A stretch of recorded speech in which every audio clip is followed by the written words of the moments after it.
నమస్తే అన్న అందరికీ నమస్కారం. కడప జిల్లాలో దారుణం చోటు చేసుకుంది. ఇటీవల కాలంలో మనం చూసుకుంటే అక్రమ సంబంధాలు కానీ వివాహేతర సంబంధాలు పెట్టుకున్నారని చెప్పేసి చాలా వరకు హత్యలు ఆత్మహత్యలు జరుగుతూ ఉన్నాయి.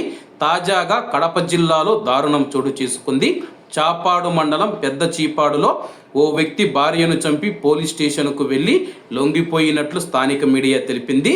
భర్త గోపాల్ వృత్తిరీత్యా ప్రైవేటు బస్సు డ్రైవర్ అని చెప్పేసి అక్రమ సంబంధం పెట్టుకుందనే అనుమానంతో భార్యను హత్య చేసినట్లు తెలుస్తూ ఉంది. 2 రోజుల క్రితం హత్య చేసి శవాన్ని వనిపెంట అటవీ ప్రాంతంలో వేసినట్లు పోలీసులకు భర్తే సమాచారం ఇచ్చినట్లు తెలుస్తూ ఉంది. మరిన్ని వివరాలు తెలియాల్సి ఉంది.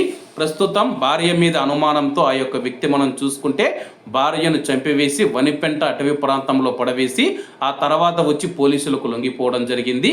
ప్రస్తుతం ఉన్న సమాజంలో మనం చూసుకుంటే అక్రమ సంబంధం, వివాహేతర సంబంధం అనుమానం పెనుభూతమయ్యి సంసారాలను కూల్చివేస్తూ ఉంది. ఏది ఏమైనా సరే కానీ ఇటువంటి పనులు చేసేటప్పుడు 1-2 సార్లు ఆలోచించండి. ఎందుకంటే కానీ అది నిజమై ఉండొచ్చు, తప్పై ఉండొచ్చు, లేకపోతే ఏదైనా అయి ఉండొచ్చు. నీ భార్యతో నీకు ఏదైనా సమస్య ఉంటే విడాకులు ఇచ్చేసి ఆమెకు నీకు తెగదెంపులు చేసుకుంటే సరిపోతుంది.